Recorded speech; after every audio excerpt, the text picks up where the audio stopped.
Hello, ladies. What day is it today? Christmas. Christmas. All right. Can we sing "We Wish You a Merry Christmas"? I'll do it. Okay, you do it then. You join in. I wish you a Merry Christmas.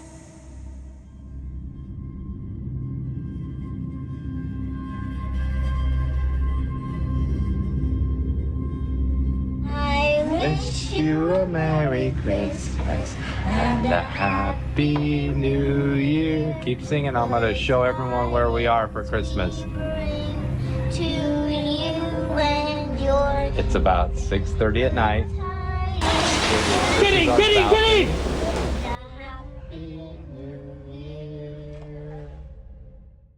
Hi guys, welcome back to Cloud HQ. The last time we talked, we discussed some absolutely devastating tornadoes, and today I kind of wanted to shift the focus and talk about a different kind of natural disaster. We are talking about the 2004 Indian Ocean Tsunami, also known as the Boxing Day Tsunami. With that being said, let's dive in. That wave is a good 15-20 feet tall. Easy.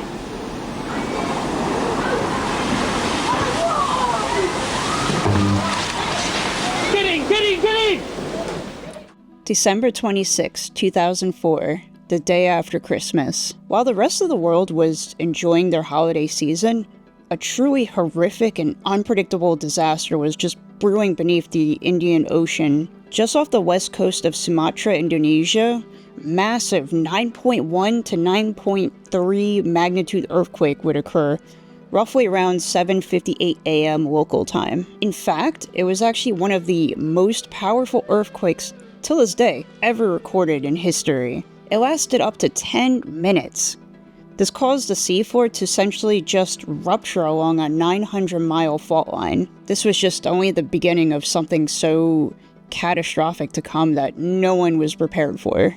The sudden shift in the seafloor essentially just displaced all this water. All this water had nowhere to go, so it just caused these huge tsunami waves to form that easily reached up to every shoreline that it affected within minutes to mere hours. The first tsunami waves would actually hit the coast of northern Sumatra about 15 to 20 minutes later, around 8:15 a.m. local time. Believe it or not, there was actually another scary detail to add to this already horrific day. There was no warning system at all at the time of the tsunami and earthquake. No warning.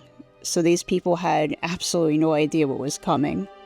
Places such as Indonesia, Thailand, Sri Lanka, India, and coastal communities alike had no clue what was coming.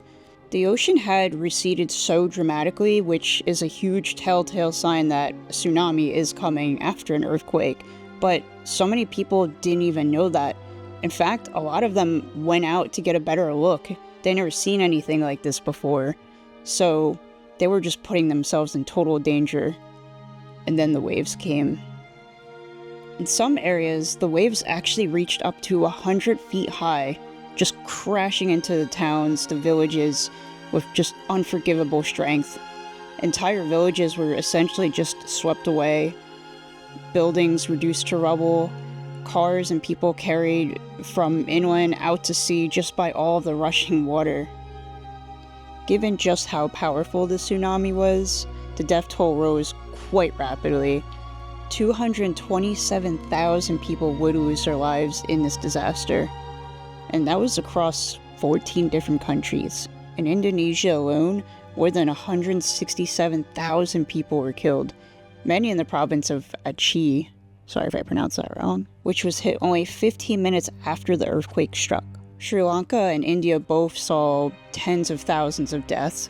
Among the dead were actually international visitors too, including American tourists who had been vacationing for the holiday, such as Christmas. Entire resort communities were totally caught off guard, and families from around the world were suddenly thrust into this horrible, horrible nightmare. Needless to say, the footage and images that came out afterwards were just so daunting and devastating.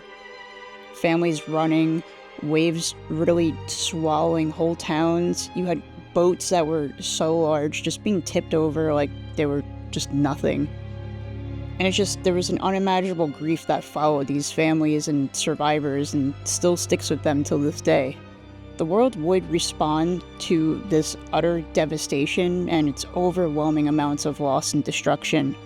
With more than $14 billion in aid being pledged internationally, this disaster would even lead into the creation of the Indian Ocean Tsunami Warning System, which is now operational in dozens of countries. Beneath the Indian Ocean, the tectonic plates had been just building pressure for actual centuries. When the Indo-Australian plate had suddenly thrust beneath the Eurasian plate, it essentially caused the seafloor itself to lift and displace all the water above it. And that right there is basically what caused the tsunami to happen. An incredibly rare and just absolutely devastating event. Even today, 21 years later to be exact, the 2004 tsunami left scars that you can still see today. Survivors still carry the emotional trauma, and many communities actually never rebuilt after this. This disaster, however, did spark an international shift in how we essentially study, monitor, and respond to natural hazards. Education, awareness, and warning systems have saved countless lives in the years since. Still, this disaster remains just a reminder of how unpredictable events like this can be and how we can better prepare for them.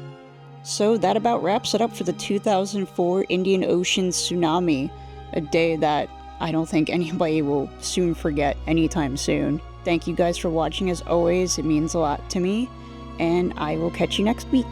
Bye!